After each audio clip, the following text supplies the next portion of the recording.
আশা Wales খুব ছোটবেলায় তার ঠাঁই হয়েছিল এক অনাথ আশ্রমে। 1976 সালে দত্তকে চলে যান ডেনমার্ক। তারপর থেকে ডেনমার্কেই কাটছে তার জীবন।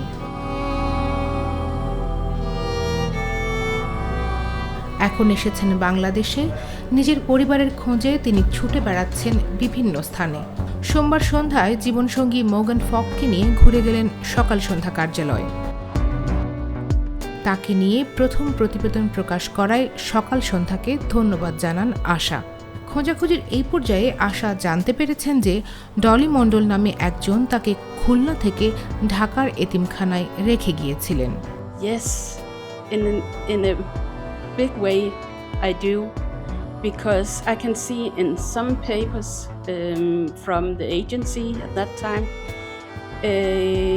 they billed the Danish parents 2 bills. One that was official and they could use to some tax.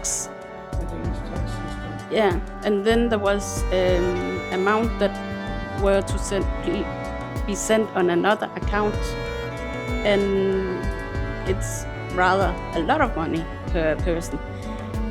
And now I have been talking to the nuns in these baby homes.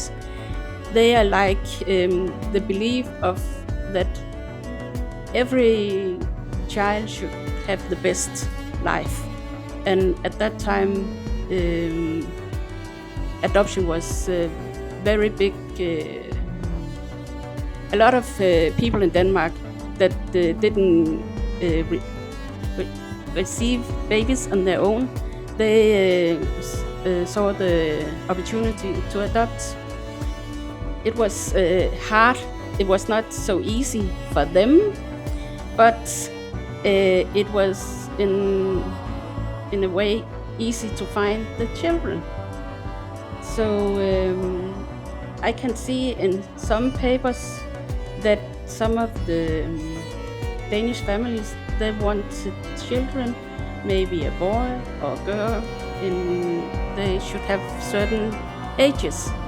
There was one that said, we will have anything to do what comes from Bangladesh. Then you can put it there, and then they got no information. And this cross was set in Ash's papers from Ash's adoptive parents. They didn't want to know that, because they would raise Asha totally in the Danish spirit. So there were no informations.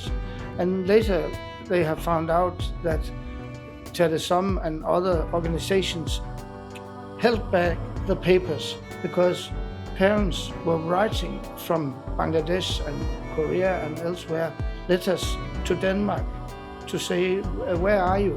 Will you call back, write back or something? But they put these papers away. And we can't find these papers. So we can see if there has been any notes for the parents to look for Asha when she was gone. She was 1.5 years until she was found, and that's strange. And she has good condition, physical and psychological, and that's not the way of a child who lives on their own in the street in that age. So he has promised that, so we can see. We are going for this name we also found in the book, Dolly Mondol, and we have already had some contacts out to look for this woman. She was the woman that delivered Asha to the orphanage in Khulna, and we know when she did it too. It was 13th of July 1975, and she was transferred from there to Dhaka in the 11th of February in 1976. Yes. So we know how the traffic has been with Asha since she was found, but there still remain 1.5 years, and we hope to find the answers of that in Khulna.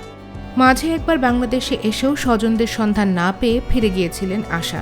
এক ছেলে ও এক মেয়ে নিয়ে এখন তার সংসার। কিন্তু নিজের নামটা কে রেখেছিলেন তাও জানেন না। বছরের পর বছর এই কষ্ট চাপা দিয়ে রাখলেও এখন আর পারছেন না। Of course, I knew the first 30 years of my life that I was adopted, and I was used to be the brown girl in the town, but I didn't think more of it because it's impossible to do anything. You are here now, and that's it. But then I got pregnant, and at the doctor's office, they asked me if there were any genetic or other illnesses in my family, and I was just looking at her. I don't know anything. And then I thought, I have to know something. I have to tell my children something. And that's why in 2004 I went here and I brought my son. He was 1.5 years at that time. So all I could see that he could do, how he could walk and talk and understand. I was thinking, if I was 1.5 years at that time, I must have